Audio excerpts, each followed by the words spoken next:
All right. It being 1 o'clock, we will call this committee meeting of the Senate Judiciary Committee to order. Would the esteemed secretary please take the roll? Vice Chair Cannizzaro. She is on her way. If you would mark her present when she appears, and I will also try to make a record of it. Senator Orenshaw. Present. Senator Harris. Here. Senator Settlemyre. Here. Senator Hansen. Here. Senator Pickard. Here. Chair Scheibel. Here. Thank you very much. And for the record, we do have Mr. Patrick Guinan with us today from LCB staff.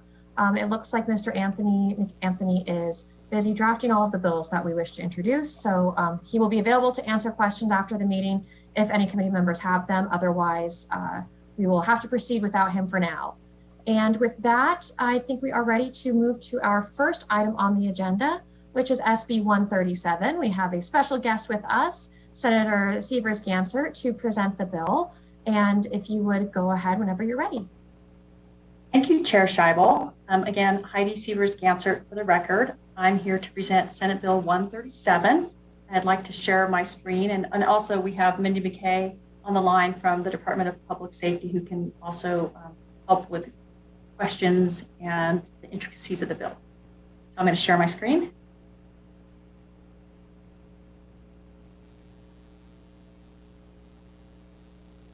All right, this is my third hearing. I think I can do this. There we go. Oh, and we got it. Okay.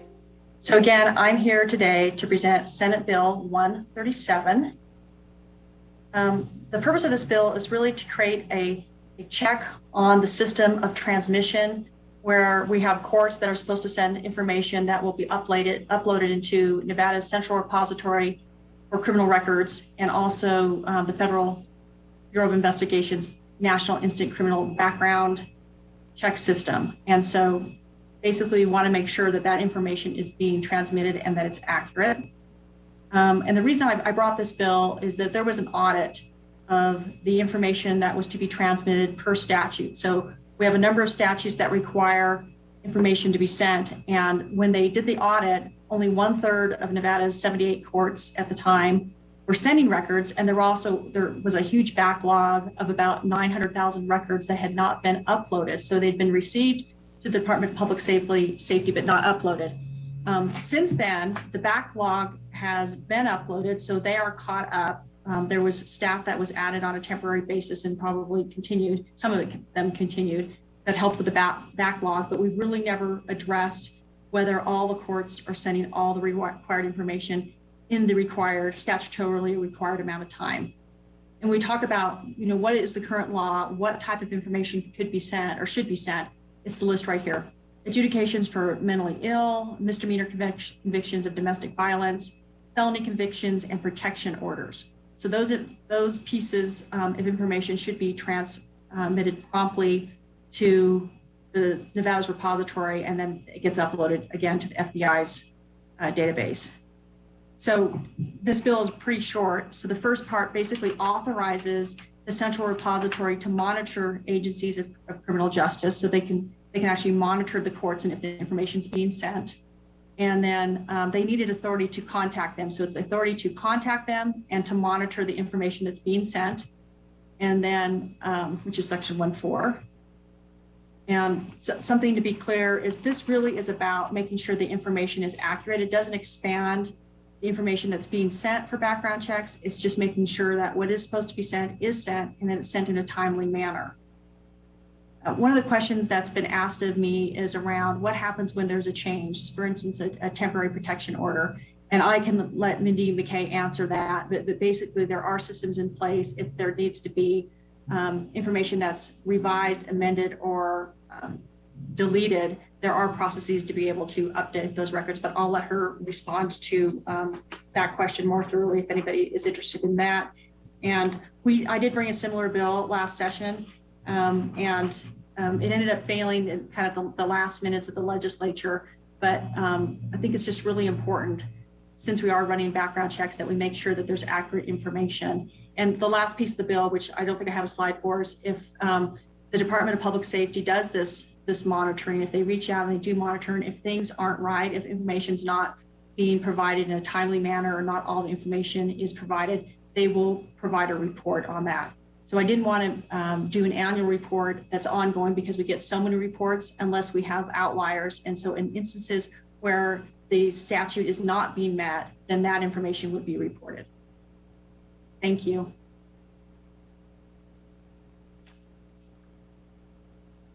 Thank you, Senator Severs-Gansert.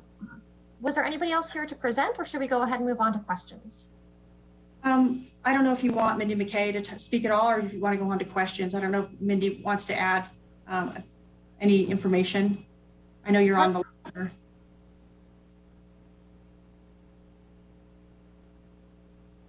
Good afternoon, members of the committee and chair. I'm Mindy McKay, and I am trying to figure out how to get me onto the camera for you. There we go. Okay, hi. So we're here to answer any questions. I've got staff with me as well. In regard, so what Senator Ganser, in regard to what specifically did you want me to speak about right at this moment? So I had a question about, that was posed to me about information, making sure it's accurate. So if there's a change, so a temporary protection order, those sound like they automatically have a timeline on them and they get deleted. But criminal records, if there needs to be an amendment or a change to make sure that the information is accurate. Very good. Thank you very much. So Mindy McKay, for the record, there are multiple mechanisms for removing records of information subject to monitoring from the division's various systems. For example, protection orders are entered into the repository with an expiration date, so those will automatically, through the system mechanism, be removed from view. If it was to be queried, it would not show up after the expiration date. The system is programmed to automatically remove the protection order from an active status to an inactive status upon expiration. If the court orders the dissolution of a protection order, there is functionality within the protection order program that allows a user to dissolve the order. For the uniform crime reports, we have back-end validations to check for incorrect or invalid information. So again, that's built into the system. The system is programmed to not accept the data if the validations are not met. The mental health adjudications must go through the court process, and a subsequent court order must be issued to remove the mental health record from the NICS indices. And finally, the agencies of criminal justice can utilize our add, change, delete process already established for records of criminal history to ensure accuracy with those records.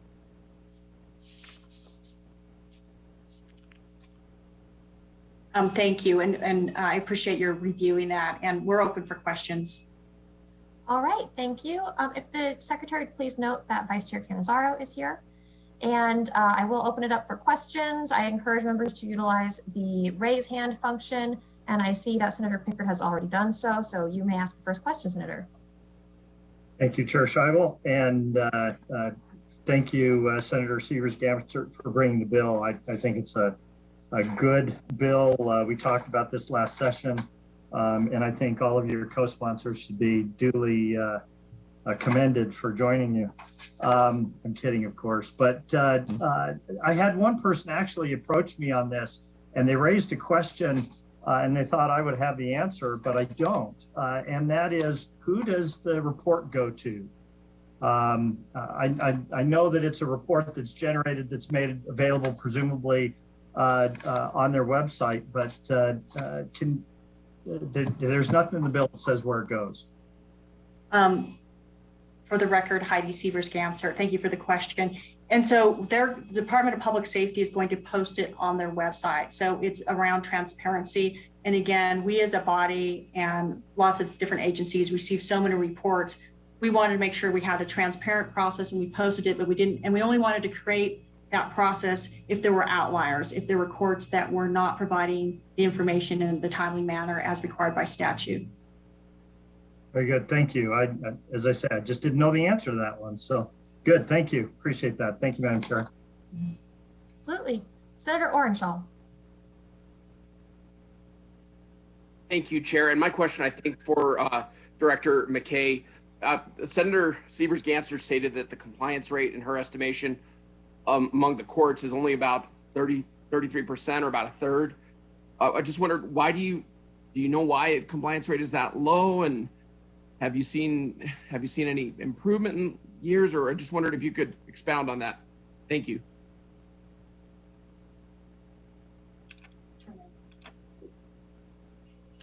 Good afternoon. This is Erica Susie Yamas, and I'm the Records Bureau Chief with the Department of Public Safety Records Communications and Compliance Division.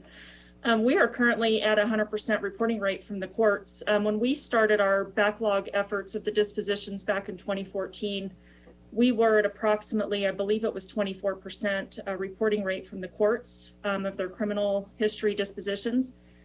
Today, we're 100%. All 74 courts within the state are reporting to the repository. All right, thank you. That's good to hear. Thank you, Chair.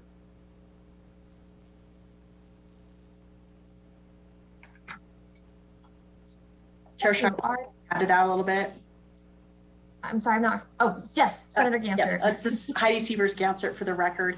And so, you know, in hearing that, the question may be, well, why do we have this bill? So there's a couple of components really. Is all the information being transmitted, and is it being transmitted in a timely manner?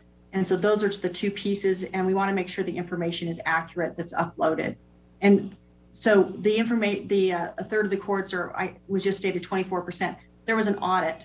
So that was from an audit that was in 2012 when we realized that the courts weren't reporting consistently. And then when the information was being transmitted, it wasn't always being uploaded. So this information is critically important, and we want to make sure it's accurate. And so that's why I brought the bill. Thank you. Thank you. I also have a couple of questions. The first one goes to subsection 2, which gives the Central Repository authority to adopt policies and procedures to carry out the provisions of the bill. And I'm wondering what the process is for the Central Repository to create those policies, if there already is a process in place, or if that's kind of an administrative task, who would be doing that for the Central Repository, or if it's been contemplated already, what that would look like, that process of creating policies and procedures. Erica Susie Yamas for the record. That would be an administrative action that we take. We already have some policies established in regards to some internal policies in regards to monitoring that we currently conduct in multiple program areas with the different record types that are outlined in this bill. All right, thank you. And my second question is that maybe for Senator Sievers-Ganser, I'm not sure. You had mentioned that there are two related issues with the transmission of the information and then the uploading of the information. And who is it that uploads the information? For the record, Senator Heidi Sievers-Ganser. The Department of Public Safety, so the Central Repository, is responsible for uploading the information. And I can have them weigh in, but I believe they send it also to the FBI. And they transmit it there, or they may be actually, you know what, I'll let them answer because they may upload on behalf of the FBI too. Hi, Erica Susie Yamas again for the record. We do dual data entry on the disposition records. So when we receive them from the court, we enter them into the state criminal history, and then we turn around and do the data entry at the FBI. So if the problem is with the uploading not being done in a timely fashion, how does this bill help? Erica Susie Yamas for the record. Our initial backlog of over 900,000 was completed, I believe, I want to say 2018. So it's been a few years since we've completed the entry of the 900,000.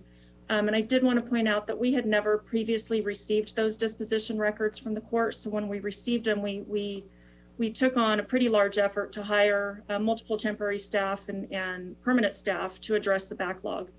It took us approximately, I think, 3.5 to 4 years to address that initial backlog.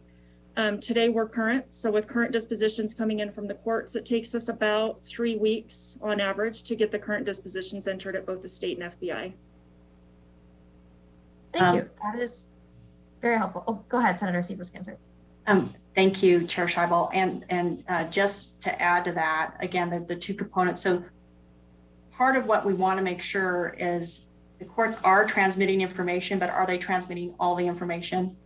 And then are they transmitting it within the time frame that's required per statute? And so the record from 12 was that they weren't transmitting it. Not all of them were transmitting it. And then they were transmitting only part of it. And we've not gone back to do another audit, because some of the choices that you can make when you do a bill like this is you can say where you're going to audit them or you're going to do this annual review. But in talking to the Department of Public Safety and where they think they are right now and where the courts are, we thought if we just gave them the authority to request and make sure that they're getting information and then report if they're not getting information and in a timely manner, that would be best. Again, to create a check, but not to be create heavy-handed bureaucracy over the top of this. This is really about creating this check as appropriate based on the information that we've had in the past where there was a big gap in communication, and we just don't want that to happen again. Got it. All right. Thank you for that clarity. Are there any other questions from the members of the committee? I am not seeing any, so we will move to testimony in support. Thank you, Chair Scheibel.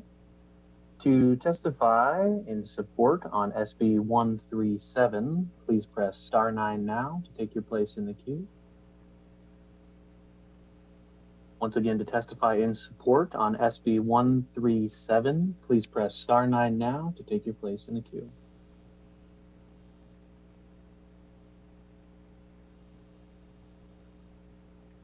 And Chair, there are no callers to give support testimony at this time. All right, thank you. Then we will move on to testimony in opposition. Thank you. To testify in opposition on SB 137, please press star 9 now to take your place in the queue. Once again, to testify in opposition on Senate Bill 137, please press star 9 now to take your place in the queue.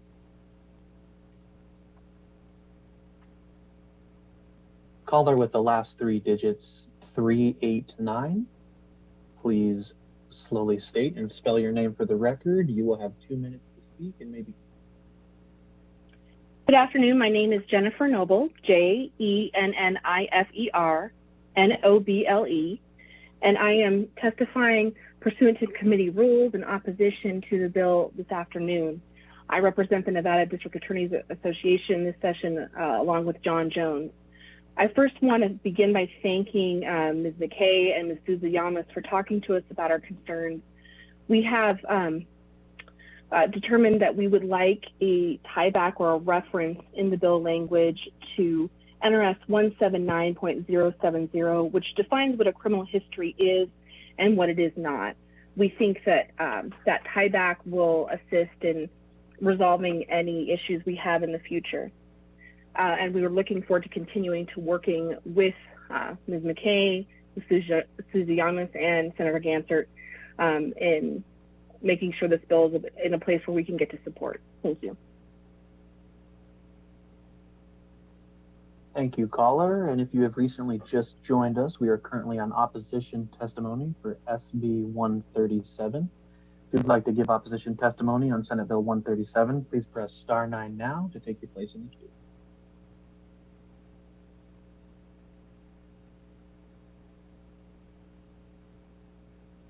And Chair Scheibel, at this time, there are no more callers to give opposition testimony. All right, we will close opposition testimony and we will open up testimony in the neutral position on SB 137. Thank you so much. To testify in neutral on Senate Bill 137, please press star 9 now to take your place in the queue. Once again, to testify in neutral on Senate Bill 137, please press star 9 now to take your place in the queue.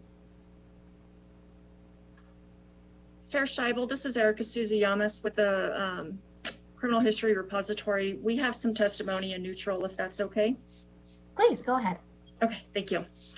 Good afternoon again. I'm Erica Suzy-Yamas, Records Bureau Chief of the Department of Public Safety Records Communications and Compliance Division, which houses a central repository for Nevada records of criminal history. I'm here today to testify in neutral for Senate Bill 137. I have with me today Allison Ristine, who oversees our repository operations, Nicole Lubitch oversees our Brady point of contact and sex offender registry, and Anya Hickox, who oversees our uniform crime reporting and compliance programs to assist in answering any questions that committee members may have. First, I would like to thank Senator Ganzert for the opportunity to work with her on Senate Bill 137. Senate Bill 137 permits the Central Repository to monitor agencies of criminal justice to ensure that they are submitting their data to the repository as required by existing statute. This bill authorizes the department to coordinate efforts with the agencies of criminal justice to ensure the timely submission of the following records to the repository: NRS 33095, NRS 33650, NRS 200-37835, and NRS 200.599 requires the court who issues various temporary or extended orders for protection to transmit the order to the central repository by the end of the next business day. NRS 1590593, NRS 174035, NRS 175533, NRS 175539, NRS 178425, and NRS 433A310 are all related to mental health adjudications or court orders that are required to be transmitted to the central repository within 5 business days of the issuance of the order for entry into the National Instant Criminal Background Check System, also known as NICS. Subsection 2 of NRS 179A075 requires each agency of criminal justice to submit records, reports, and compilations of statistical data to the central repository in the manner approved by the department and in accordance with the policies, procedures, and definitions of the FBI Uniform Crime Reporting Program.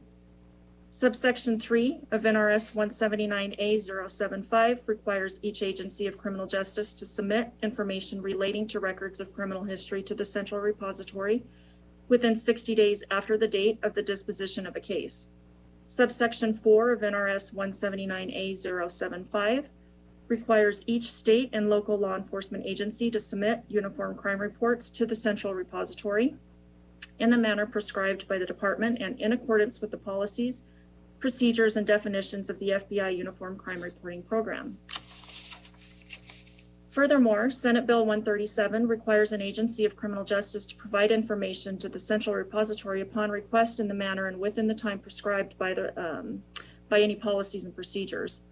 Additionally, the central repository must prepare an annual report on or before March 31st of each year for the preceding calendar year if the monitoring was completed to indicate if the agencies of criminal justice are in compliance with the requirements regarding submitting or transmitting information and records set forth in the statutes that I just briefly covered. This bill is not introducing new requirements for the criminal justice agencies, as existing statute already requires the submission of the information within a certain amount of time. The language in this bill will enable the central repository to assist our criminal justice partners with remaining in compliance with existing law or coming into compliance in instances where non-compliance is determined.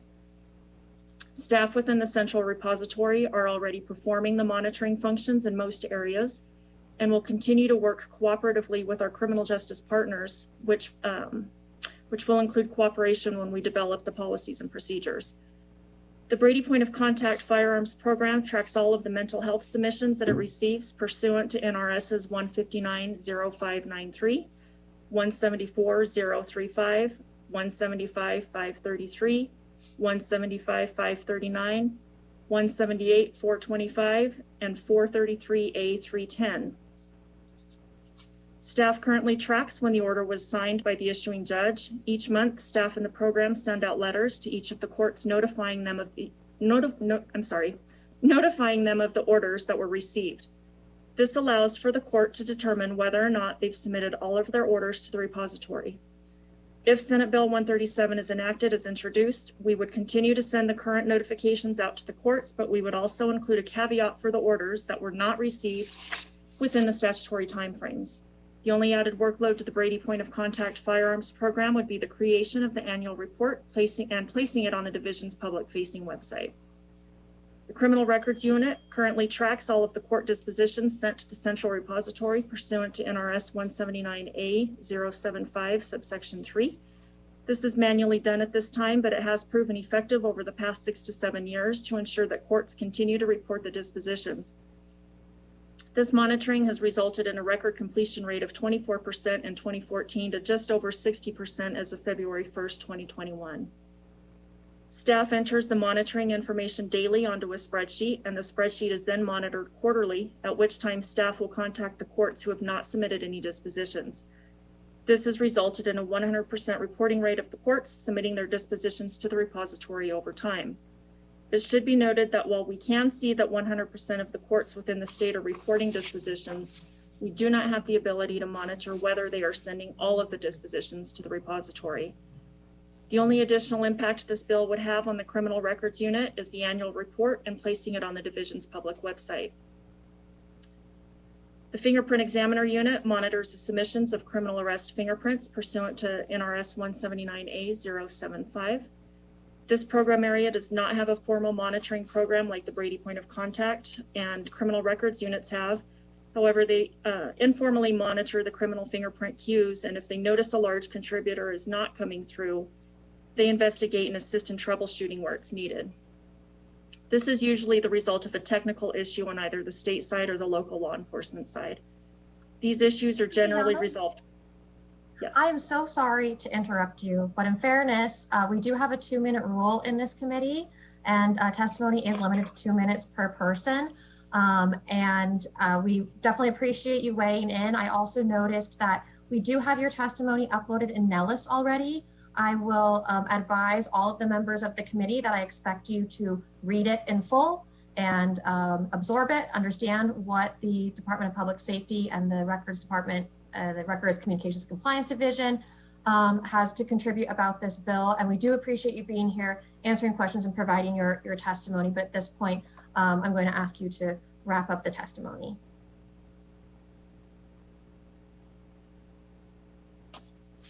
I just wanted, so I'll just add that we're here to answer any additional questions that you guys may have.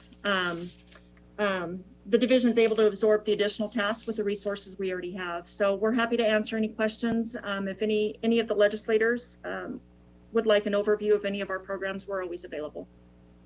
All right, thank you so much. First, let me go back to broadcast and see if there is anybody on the phone line who wants to provide neutral testimony to SB 137. Thank you, Chair Scheibel. We are currently on neutral testimony for Senate Bill 137. If you would like to give neutral testimony, please press *9 now to take your place in the queue.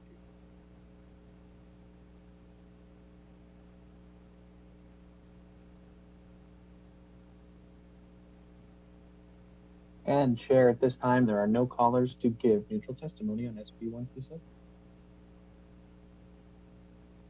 All right, thank you so much. That concludes testimony on this bill. Normally we would close the hearing at this point, but we have a little bit of time and there is a senator who has another question. So I'm going to let Senator Orenshaw ask that question right now.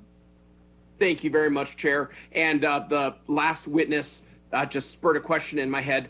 The central repository, I think the witness mentioned, collects fingerprint data. Besides that, is there any other biometric markers, data that the central repository keeps track of? Erica Souza Yamas for the record. We also, in some instances, receive mugshot photos associated with the fingerprints, the criminal fingerprints that are submitted to us. Thank you. Thank you, Chair. And Chair Scheibel, I had one other comment. Senator Heidi Sievers-Gansert. Go ahead, Senator Sievers-Gansert. Thank you, Chair Scheibel. I was thinking that you were going to be closing the hearing. So I'm more than happy to work with the DA's office during the lapse that we had here, this little interim. We were able to find an email from them from yesterday. So I think there's been a communication issue. And so I'll be working with the DAs if we need to tighten up the language a little bit. Thank you. Fantastic. Thank you. And I believe that concludes all the comments and testimony on this bill. Always you can follow up offline with any of the presenters, the subject matter experts, or with me. And with that, I will now close the hearing on SB 137. Thank you again, Senator Severs-Gansert, for joining us in Judiciary today. And I will open the hearing on SB 148. We have Senator Harris here to present that bill. Well, she's also here because she's on the committee, but next I would like you to present the bill, please, Senator Harris. Good afternoon, Chair Scheibel and committee. I'm Dallas Harris, representing Senate District 11 in Clark County. Thank you for providing me the opportunity to present Senate Bill 148 today, a bill which seeks to codify in statute the reporting of hate crimes in Nevada and to ensure that the data gathered in relation to those crimes is reported to the Federal Bureau of Investigation for inclusion in its annual report and made publicly available. Before we get started, I should point out that I am proposing an amendment to the bill. I provided the amendment to the committee and it is now posted on Nellis. When speaking about the bill today, I'll be referring to the amendment rather than the bill as it was originally drafted. And if you don't mind, Chair Scheibel, I'll just pause very quickly to confirm all the members have the amendment and have had a chance to review it. Thank you. I think that is a good idea. Okay, looks like they do. Fantastic. So before going over the specifics of SB 148, I would like to explain briefly why I believe it's important for us to pass this bill. The most recent data available from the FBI shows that in 2019, hate crimes across the United States rose to their highest level in over a decade. And while Black people continue to experience vastly more hate-motivated crime than any other sector of the population, bias-motivated crimes went up across the board. Hispanic and Jewish populations saw the highest year-over-year increases, but Asian Americans and transgender people also saw increases in the number of attacks they experienced. In Nevada, we saw an overall increase between 2018 and 2019 of nearly 79%, with an increase related to race, ethnicity, or ancestry of nearly 130%. Perhaps equally alarming is the fact that according to the FBI, out of more than 15,000 law enforcement agencies that voluntarily take part in reporting, in 2019, only 2,172 agencies reported a hate crime at all. That means 86% of agencies did not report a single hate crime, and this includes law enforcement in 71 cities with populations over 100,000. Clearly, there is a national problem with data collection and reporting. While I'm happy to note that we in Nevada are already compiling and tracking this kind of information, our law enforcement agencies are not statutorily required to do so. Nor is the Central Repository for Nevada Records of Criminal History statutorily required to provide this information to the FBI or to the public. This is something that the legislature should address. Tracking and reporting this kind of data is vital if we are to have any success in stopping these crimes.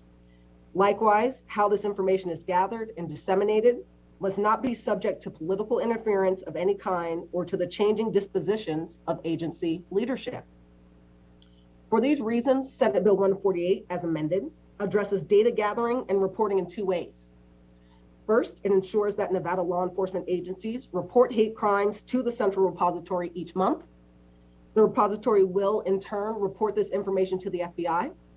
Second, it requires the Central Repository to make this information publicly available. Section 1 of the amendment sets out the requirements for reporting by law enforcement entities and follows already established guidelines for what will be included in the monthly reports. Section 2 of the amendment makes clear that reports are to be submitted in a manner prescribed by the Director of the Department of Public Safety, and that all records of such reporting must be provided to the FBI and made publicly available. Thank you, Chair Scheibel and committee, for hearing SB 148 today. I hope you'll agree with me that codifying in statute the requirements for data collection and reporting on hate crimes is vitally important if we are to understand and shed further light on this issue in a consistent and meaningful way. I'm happy to answer any questions that you may have. And I also have Ms. McKay and the Central Repository pulling double duty today, and they are available to answer any questions as well that may be a bit more technical. All right. Thank you so much, Senator Harris. We will take a question from Senator Pickard. Thank you, Chair Scheibel. Just a couple of questions that are probably more technical than anything else. As noted, NRS 179A 175 already requires this information, but I don't see, at least there, any specifications, any guidance onto how we make those, what constitutes the manifestation of evidence of prejudice, what's the standard that's going to be used. And then the second question, if I may, is just what are the problems currently experienced and why would we go from a quarterly to a monthly report? In other words, what will that, other than, quadrupling the amount of effort that the law enforcement agencies have to go to, how does that rapid fire or relatively rapid information, what does that do differently than what we currently do? And Senator Pickard, to you through Chair Scheibel, I'll go ahead and take your second question first. So right now there is it's not that they are currently reporting quarterly and I'm changing it to monthly. The way the bill was initially drafted was going to require a quarterly report. It is my understanding they are already reporting these types of crimes monthly, that is the current practice. And so there is no intention to create any additional work on law enforcement agencies. As to your first question, I'll give it a shot and then possibly ask Ms. McKay to jump in if she has any further information. There's already an established standard for how these crimes are reported, and this bill would not change the current practice.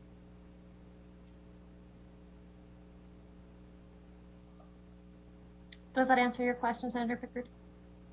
Actually, I'm trying to find where the standard is so that as I just get it on the record so people can know where to look so that they can understand the standard. And if I could, I would like to bump that to Ms. McKay if DPS is still there and available. She may have a bit more insight on that. Thank you. Hi, for the record, Mindy McKay, Public Safety. Senator Hammond, in regard to the standard used to constitute prejudice, is that what I'm understanding your question to be?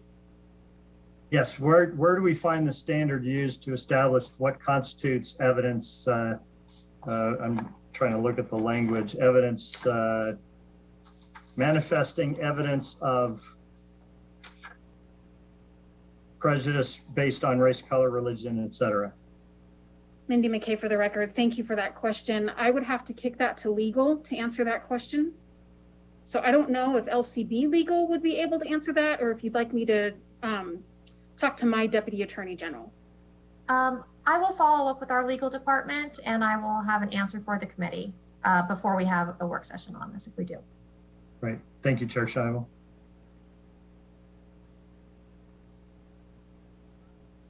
And that takes us to Senator Hansen. Thank you, Chair. Of the categories that are listed, the one that seems to be conspicuously absent is sex.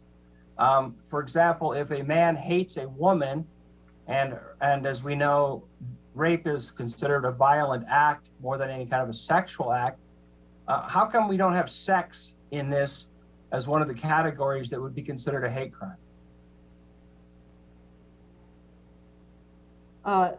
Senator Hansen, to you through Chair Scheibel.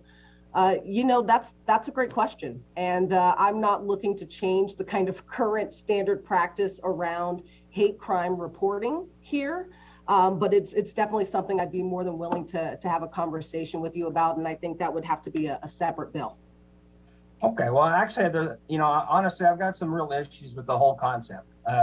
And here's why. If somebody came into this building, the legislative building, and shot me because they don't like my political opinions, but then that same individual came and shot you because they don't like the color of your skin, you would be considered in effect, a greater victim in a hate crime concept than I would.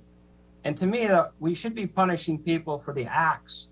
I'm really uncomfortable with coming up with categories that essentially punish thought that we find offensive.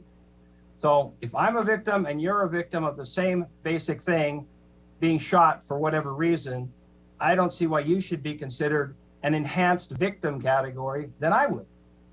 So I just want to get that on the record, because the whole hate crime thing, along with hate speech and all that, I think it's a super slippery slope. Thank you, Madam Chair. And I appreciate that Senator Hansen maybe does not agree with our hate crime statutes, but I do want to point the committee to NRS 207.185, which is the current hate crime statute, and that defines the categories or classes of people who are protected and for whom a hate crime enhancement would apply if there is other evidence that the crime was motivated by hatred or bias. And my reading of this bill is that it is consistent with those definitions set forth already in the NRS, which was established by this legislative body. And Senator Harris, did you want to respond as well? Yes, so to you, Senator Hansen, through you, Chair Scheibel. Senator Hansen, I think the first situation you described in which someone shoots you for a politically motivated reason could, under certain circumstances, be considered terrorism. We have something that kind of covers politically motivated violence.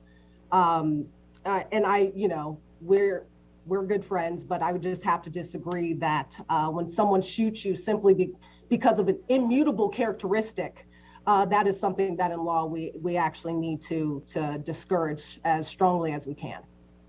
All right, well, thank you, Chair, and thank you for that answer. I would say that an immutable characteristic would also be one's physical sex. So I would think that would be a category, even though, as the Chair pointed out, our current statute doesn't cover that. That would seem to me to be a category that we should certainly include, especially in this day and age when we talk about sex as a category and equal rights amendments, everything else. But for some reason in the hate crime statutes, we failed to do that. Thank you, Madam Chair. Yes, and with that, we will move to Senator Settlemyer's question. Thank you, Chair. I was just curious, in the previous, before we changed the statute, it had a lot of the stuff then being reported to the Attorney General. Is there a reason that he's no longer going to be receiving said information? Or she, depending on whose it is. To you, Senator Settlemeyer, through Chair Scheibel. By making this information publicly available, the Attorney General has the ability to receive the information from the central repository. And I'll let you know the reason why one of the reasons why I took that out is because, I know that the central repository is already collecting this information. And it is not my intention to actually add any additional work for anyone here. The current practice is to submit it to the central repository. Central repository is submitting it to the FBI, and the information is still available to the Attorney General if he or she feels that they need to access it for any reason. Okay, I appreciate that. I still question, anyways, I always think it's strange to do something to a constitutional officer without having their input, but he's probably okay not getting the information, but maybe the next one would. I don't know. Thank you, Chair. Yes, and I see that Senator Pickard has raised his hand again, and we do have a little bit of time, so I will go back to Senator Pickard. And thank you, Madam Chair. I didn't catch the citation to the statute that you raised, and I just wanted to go back to that. Can you repeat that, please? Yes, I cited to 207.185. Thank you very much. You are welcome. Senator Settlemeyer, did you still have another question? Okay. Anybody else with any questions for Senator Harris? Senator Orenshaw. Thank you, Chair. And not really a question, just a comment. I want to thank Senator Harris for bringing the bill. I think the increase in hate crimes in the last several years has been very disturbing. And I think more information, more transparency is to everyone's benefit. So I just want to thank you for bringing the bill. Thank you for that. Anybody else? Not seeing any, we will move now to testimony in support of SB 148. Thank you, Chair Scheibel. To testify in support on Senate Bill 148, please press *9 now to take your place in the queue. Once again, to testify in support on Senate Bill 148, please press *9 now to take your place in the queue.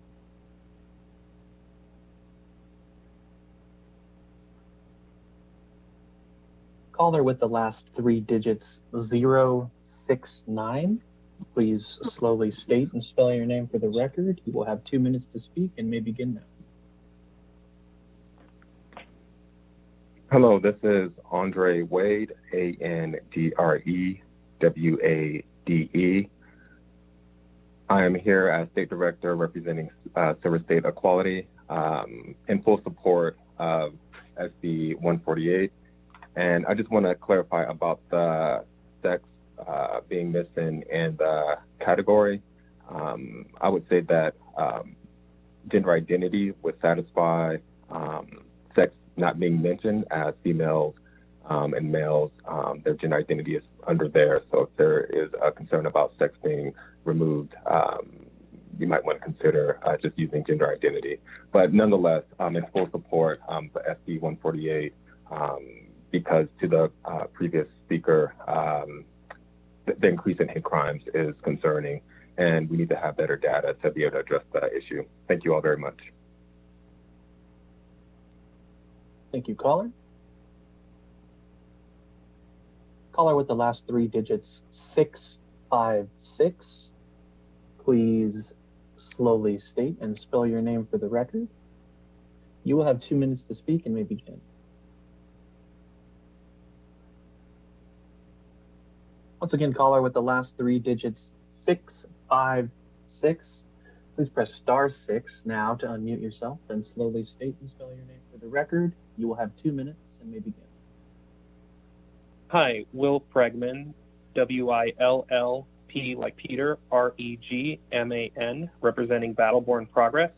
We're testifying here in full support of SB 148 and thank Senator Harris for bringing this forth. Hate crimes at this time, especially to certain communities, such as the Asian American community, are at an all-time high. The community and the many others that are victims of hate crimes and the state as a whole will benefit from the expanded reporting on hate crimes that this legislation proposes.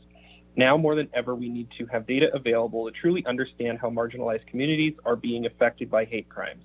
With that, we will be able to actually find solutions for those affected. Thank you for your time. Thank you, caller. Caller with the last three digits 130, please slowly state and spell your name for the record. You will have 2 minutes to speak and make it. Good afternoon, Chair Scheibel and members of the committee. For the record, my name is Christine Saunders. That's CHRISTINESAUNDERS, and I'm the Policy Director with Progressive Leadership Alliance of Nevada, here in support of SB 148. We also want to thank the Senator for bringing this legislation forward and echo the sentiments of those who spoke before me.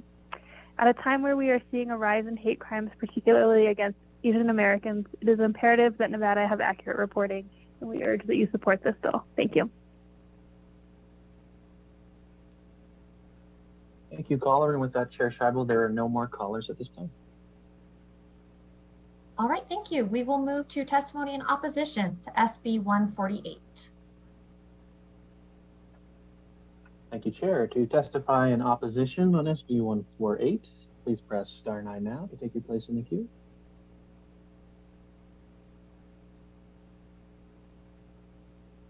And Chair, there are no callers to give opposition testimony at this time. All right, then. We will move on to testimony in the neutral position on SB 148. I see that we have Ms. Suzayamas back with us from DPS. Why don't you go ahead first, and then we'll check the phone lines. But if Mr. Kyle, if you could just prompt anybody who's on the phone to go ahead and queue up. No problem at all, Chair Scheibel. Thank you. To testify in neutral on SB 148, please press *9 now, take your place in the queue, and stand by. All right, Ms. Suzayamas, go ahead. All right.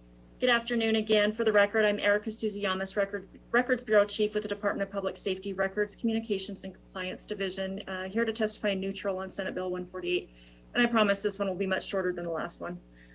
The Records, Communications, and Compliance Division houses the Uniform Crime Reporting Program responsible for receiving and reporting crime statistics statewide and up to the FBI, which includes crimes against prejudice statistics pursuant to NRS 179A175. The division also houses the Central Repository for Nevada Records of Criminal History, which contains statewide records of criminal history submitted by agencies of criminal justice pursuant to multiple subsections within NRS Chapter 179A to include arrest, prosecution, and sentencing information. Section 1 of this bill requires each state or local law enforcement agency in this state to submit records of crimes against prejudice to the Central Repository. Additionally, it requires that all submitted records are provided to the FBI and to issue a detailed annual report regarding crimes against prejudice to include data specific to prosecution and any sentence imposed. The division's Uniform Crime Reporting Program recently implemented a website portal that allows members of the public to search for any data relating to crime for which the division collects, to include crimes against prejudice.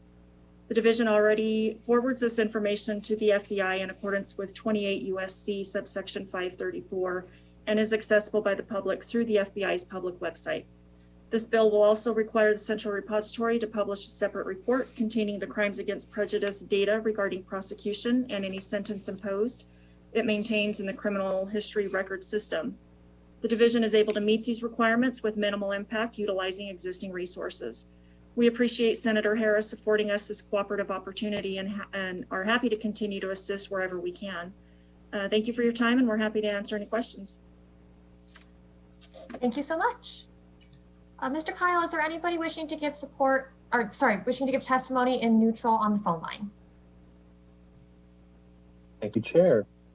If you have recently joined us and would like to give neutral testimony on SB 148, please press *9 now to take your place in the queue. Caller with the last 3 digits, 196. Please slowly state and spell your name for the record. You will have 2 minutes and may begin now. Thank you, Madam Chair, members of the committee. This is Eric Spratley, E-R-I-C-S-P-R-A-T-L-E-Y. I'm the Executive Director of the Nevada Sheriffs and Chiefs Association. We did sign in support of SB 148 in its original version. With the amendment and the monthly reporting, puts me in a position where I don't know if all of my members could meet that. Currently, they should be able to under the new NIBRS system once that's rolled out in a year or so. So the amendment moves us to a position of neutral and possibly opposition if we can't meet that. So just want to get that on the record. So thank you, Madam Chair. Thank you, caller. And with that, Chair Scheibel, there are no more callers to give neutral testimony at this time. All right, thank you so much. And Mr. Spratley, I'm sure that Senator Harris would be happy to work with you on those concerns, and she's nodding her head. I also see a virtual hand raised, and we do have a little bit of time, so I will return to you, Senator Pickard. Do you have a question or a comment? Thank you, Madam Chair. I really do appreciate the, I think, third bite at the apple here. I was just wondering if Ms. Suzy-Yamas can tell me how often these reports are currently coming in, since that was an open question from before.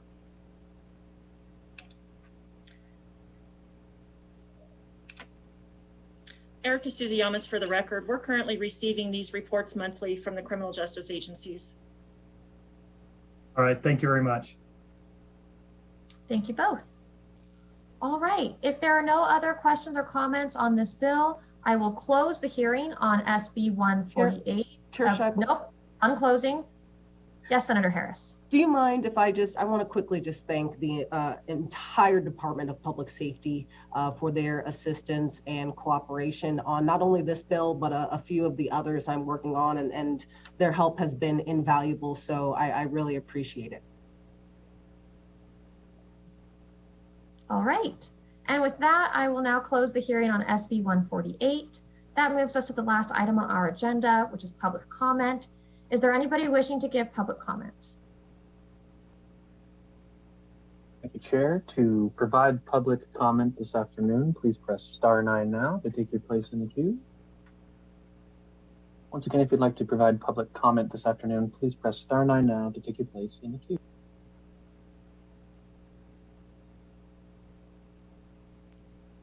And Chair Scheibel, while the phone lines are open and working, there are no callers to give public comment at this time. All right, thanks so much. Then that concludes our meeting. We will be adjourned until tomorrow at 1 p.m.